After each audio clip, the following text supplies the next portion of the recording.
ബീഹാറിന് പിന്നാലെ കേരളത്തിലും സമഗ്ര വോട്ടർ പട്ടിക പരിഷ്കരണം വരുന്നു. കേന്ദ്ര തെരഞ്ഞെടുപ്പ് കമ്മീഷന്റെ അനുമതി വന്നാലുടൻ അന്തിമ പ്രഖ്യാപനം ഉണ്ടാകും. SIR നടപ്പാക്കും മുൻപ് സംസ്ഥാന തെരഞ്ഞെടുപ്പ് കമ്മീഷൻ രാഷ്ട്രീയ പാർട്ടികളുടെ യോഗം വിളിക്കും. കേരളമടക്കമുള്ള സംസ്ഥാനങ്ങളിൽ SIR നടപ്പാക്കുമെന്ന് കേന്ദ്ര തെരഞ്ഞെടുപ്പ് കമ്മീഷൻ നേരത്തെ സൂചന നൽകിയിരുന്നു. തദ്ദേശ വാർഡുകളുടെയും തുടർന്ന് തദ്ദേശ സ്ഥാപന അധ്യക്ഷ സ്ഥാനങ്ങളിലേക്കുള്ള സംവരണം നിശ്ചയിക്കുന്ന നടപടികൾ ഈ മാസം അവസാനമോ ഒക്ടോബർ ആദ്യമോ നടക്കും. ഇതിനു മുൻപായി SIRന്റെ പ്രാഥമിക നടപടികൾ കേന്ദ്ര തെരഞ്ഞെടുപ്പ് കമ്മീഷന് തുടങ്ങാനാകുമെന്നാണ് വിലയിരുത്തൽ. SIR സംബന്ധിച്ച് പ്രത്യേക പരിശീലന പരിപാടികൾ രാഷ്ട്രീയ പാർട്ടി പ്രതിനിധികൾക്കും മാധ്യമ പ്രവർത്തകർക്കും തെരഞ്ഞെടുപ്പ് ഉദ്യോഗസ്ഥർക്കും നൽകും. 2002 കേരളത്തിൽ ഏറ്റവും ഒടുവിൽ സമഗ്ര വോട്ടർ പട്ടിക പരിഷ്കരണം നടന്നത്. മെയ് മാസത്തിൽ കേരളത്തിൽ നിയമസഭാ തെരഞ്ഞെടുപ്പ് നടക്കാനിരിക്കുകയാണ്.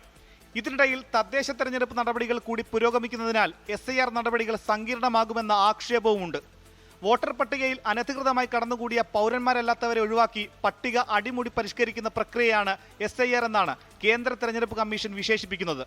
BJPക്ക് വേണ്ടിയുള്ള വെട്ടിനിരത്തലാണെന്നും വോട്ടുകൊള്ളയുടെ മറ്റൊരു രൂപമാണെന്നുമാണ് കോൺഗ്രസ് ആരോപണം. 24 തിരുവനന്തപുരം.